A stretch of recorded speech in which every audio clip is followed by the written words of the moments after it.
So for quilting, I'm going to change to my walking foot. So each manufacturer will do their own version that would match your machine. It's always good practice as well to change to a new needle when you're starting a new quilting project. And I've got specific needles for quilting.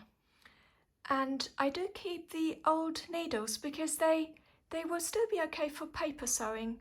So anything to do with mixed media art, journaling, sewing on paper, or cardstock, these are really handy for, so they'll have a second life. I'm going to use different thread to the one that I used when I was piecing the quilt top. Before you start to quilt, it's a good idea just on the side,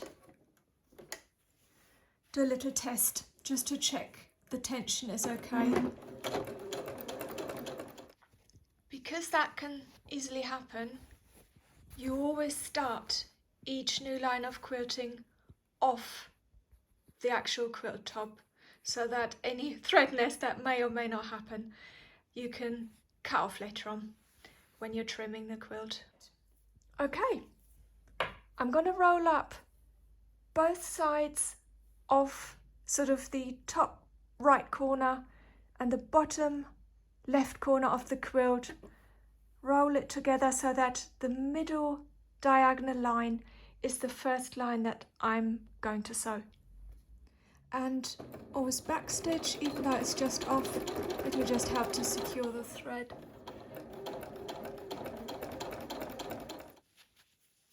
So here they are, and you can see the sort of silicone fingertips.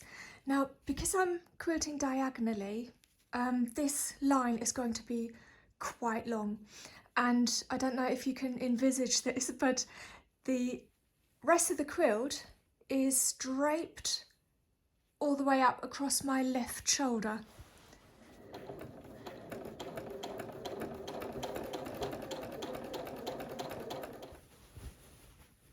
Good God, that's gotta take ages.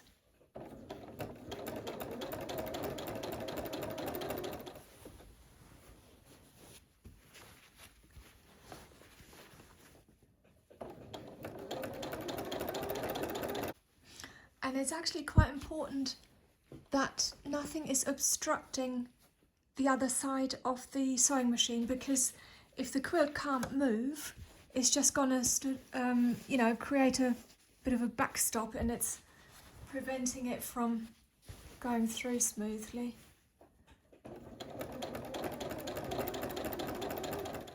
Oh, we're getting to the bit where the bulk is starting to accumulate.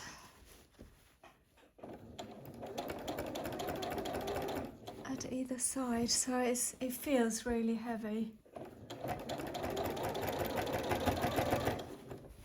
And I don't want the machine to struggle and stretch the fabric. Because this quilt is a gift, I just want to do a really nice job. So there's always a bit of added pressure when you're sewing for other people. Well, and if you've got a camera stuck on it as well. But I love sharing my processes with you, and I'm really grateful for everyone who does watch, so thank you. I mean it. And you can see if the machine is struggling to feed through, the stitch length sort of gets really, really short and looks like you've been sewing on the spot. So you're not pushing things through, you're letting the feed dogs from the walking foot and the ones at the bottom of the machine do the work, but it's hard to explain, but you are basically carrying the weight of the quilt to make sure that it can move freely.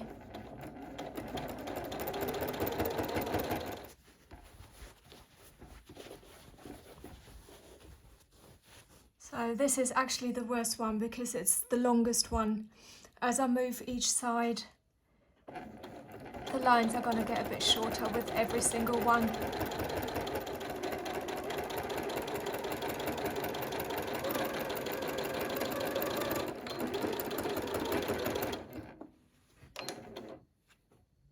So I do go over a little bit, but not too much, because I do want to reuse as much as I can of what I'm going to cut off.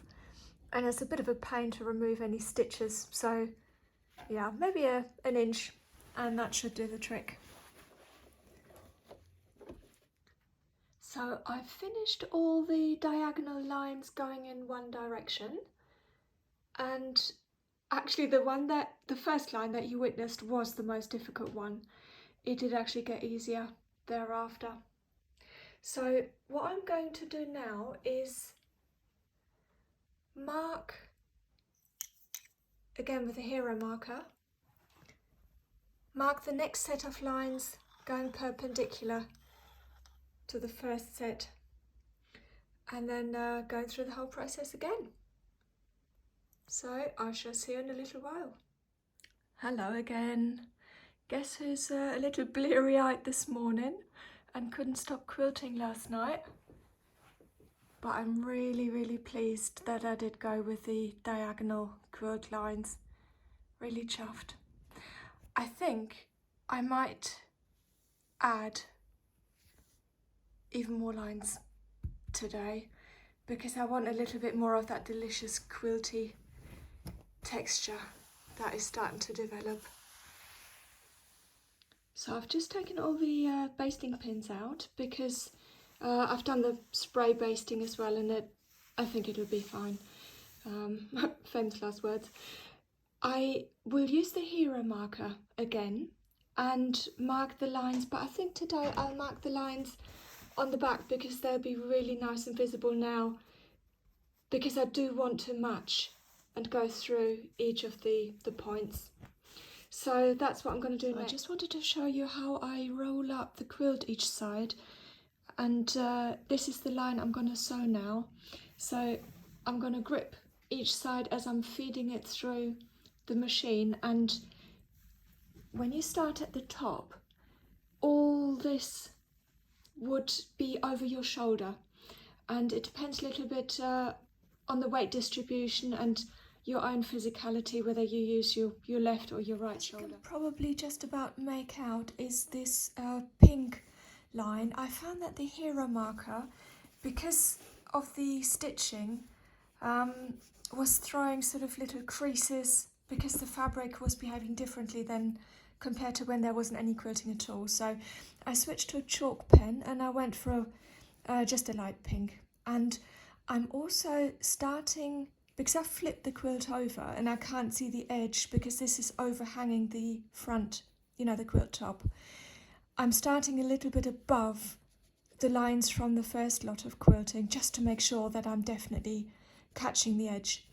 And just one other thing, if you are flipping your quilt over and doing quilting from the back, just don't forget to change your top thread, because I'm now using the same thread that was in the bobbin thread beforehand.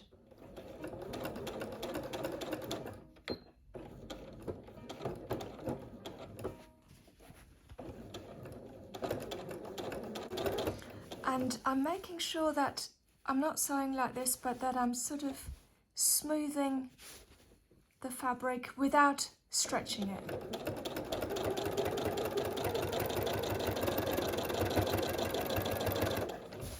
And you constantly have to sort of readjust and rearrange the weight of the quilt.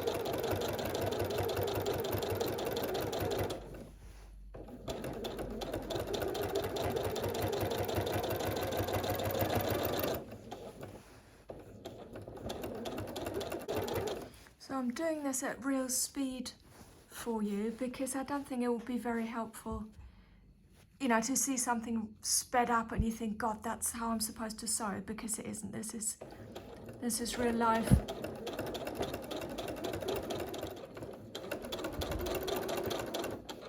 So So just making sure I'm past that line a little bit.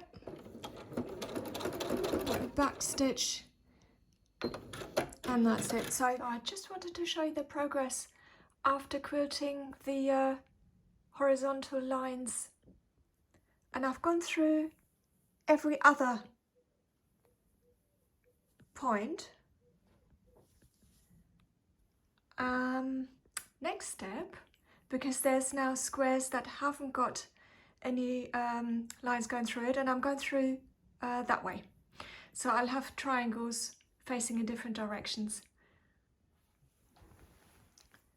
And this is how it looks on the front so far. So you can see every other has a line going through it. And this is where I'm going next, vertically. So more marking, and as I mentioned before, the hero marker going this way now was just throwing a few creases. So I've swapped to a water-soluble pencil, chalk pencil by Clover, which is really doing the trick nicely. So I'm lining up just slightly next to the point I want to go through, so that the actual line is bang on. And I'm reassessing each square as I go along, just in case they're not on an absolutely straight line. I'm back, and I've finished all the quilting. So I thought I'd give you a little update on how it's looking.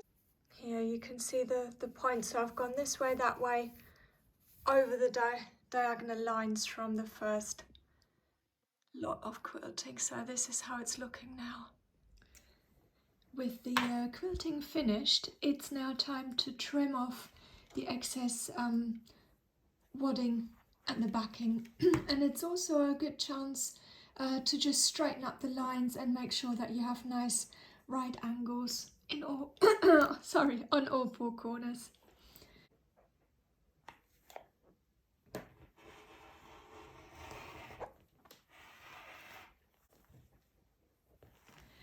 And I have actually done a tutorial on how to just prevent your ruler from slipping, which I'll link above for you. It's only a really quick watch, but quite handy if you have problems with the ruler going in all sorts of directions. So I'm just moving this up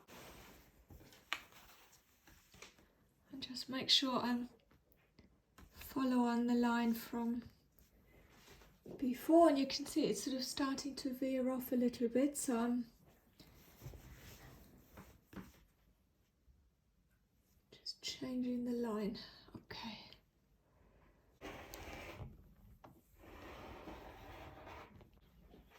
Okay, I'll take the camera off for a minute because I think you get the idea. So you just go all the way around, and I'll meet you back. So what I'm going to do before getting the binding made and attached is to sew a straight stitch line across the whole quilt, just to secure the edges here, and I'm going to do 1/8 of an inch seam allowance. I have a setting, I'll show you, on my machine, which lets me move the needle to the left. So if I follow the middle of the foot as a guide, with the needle moved to the left, that would give me an automatic 1/8 of an inch seam allowance. I hope that makes sense.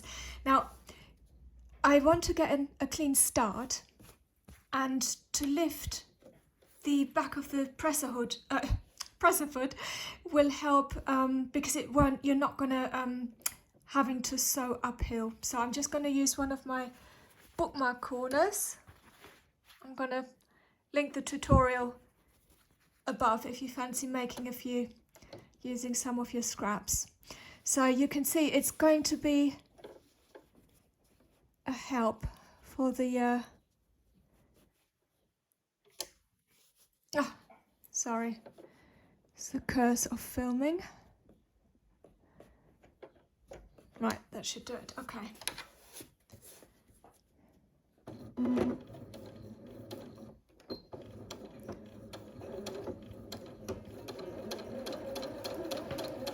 And then I'm literally just using this as a guide and keeping